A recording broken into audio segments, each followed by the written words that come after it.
नाज़रीन, news alert के साथ अभी मैं ज़िला जेहलम के अकरम शहीद पार्क के बाहर मौजूद हूँ और यहाँ पे पाक आर्मी की तरफ से सैलाब ज़दगान के लिए कैंप लगाया गया और अवाम ने इन पर एतमाद करते हुए जोग दर जोग यहाँ पे अपने जितनी भी नकद रकम थी या जो सामान था मुतासरीन को पहुँचाने के लिए एतमाद करते हुए यहाँ पे छोड़ा गया। नाज़रीन, हमारी जो सैलाब ज़दगान की मदद करने के लिए बंदे आए हैं जो यहाँ पे इमदाद कर रहे थे, उनसे जब बात हुई तो उनका ये कहना था कि अभी एक शख्स हमारे साथ खूखा गाँव है, यहाँ से तकरीबन 30 से 35 किलोमीटर दूरी पे है और दीना शहर के अंदर भी कैंप लगाए गए हैं। पाक आर्मी का सामान जो है वो उम्मीद है कि उन तक पहुंच जाएगा।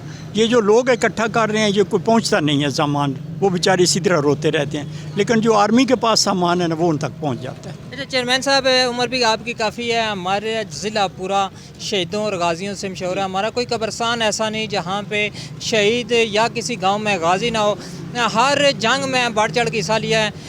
जेहलम में पाक आर्मी का जो मेयार है, जो उनकी कदर है, वो सिर्फ जेहलम वाले पूरे पाकिस्तान से ज़्यादा जेहलम वाले जानते हैं। क्या कहेंगे पाक फ़ौज के जवानों के बारे में जो दिन रात हमारे लिए बॉर्डर पे हैं, अंदर कोई मुसीबत आ जाए, पाकिस्तान के अंदर मुसीबत आ जाए तो उनके साथ भी खड़े होते हैं? पाक आर्मी जो है हमारे हर मुसीबत में काम आ रही है। अभी सैलाब में आ रही है, ज़लज़ला आता है फिर आ रही है, और कोई मुसीबत आए फिर भी आर्मी से हमारे साथ होती है। लेकिन सिविल की जो एजेंसियाँ हैं वो पैसे ले लेती हैं लेकिन जाती नहीं हैं, काम नहीं करती।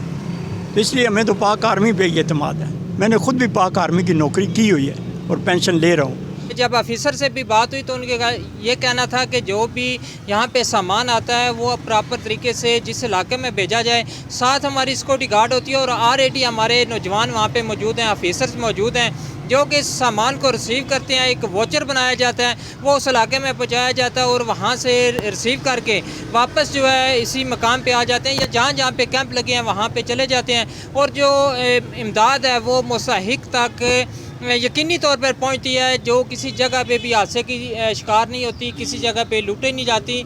जो तंजीमें बाकी हैं या अपने तौर पे जो आवाम वहाँ पे इमदाद पहुँचाने की कोशिश कर रही है, तो रास्ते में ये नाखुशगवार वाक़यात सामने आ रहे हैं कि वहाँ तक सामान पहुँच ही नहीं रहा, या उनसे कोई लूट लिया जाता है या कुछ और गड़बड़ की जाती है।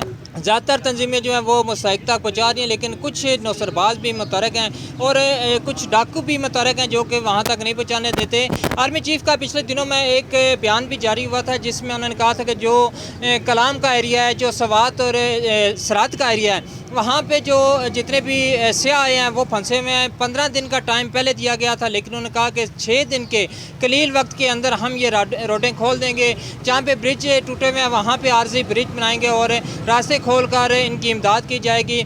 वहाँ पे जो लोग फंसे हुए हैं उनको निकाला जाएगा। पाक आर्मी की जितनी भी चीज़ें देखें, अगर बॉर्डर पे देखें तो वो एक अंदाज में वहाँ पे लड़ाई कर रहे हैं, वहाँ पे हमारी महाफत बन के बैठे हैं। सिविल सोसाइटी में देखें तो वहाँ पे भी आकर वो इमदाद करते हैं। जहाँ पे पुलिस, रेंजर्स, FC वगैरह के जो इख्तियारात हैं वो ख़त्म हो जाते हैं या उनसे मामलात निपट नहीं होते, तो आर्मी आकर वहाँ पे मामलात को तय करती है। और आर्मी ने जब भी कोई फ़ैसला किया तो अच्छा फ़ैसला किया और बेहतरीन अंदाज में उसको सुलझाया है। इसी के साथ इजाज़त दीजिए अपने मेज़बान यासिर सिद्दीक़ को। मज़ीद अपडेट के लिए देखते रहिए न्यूज़ अलर्ट।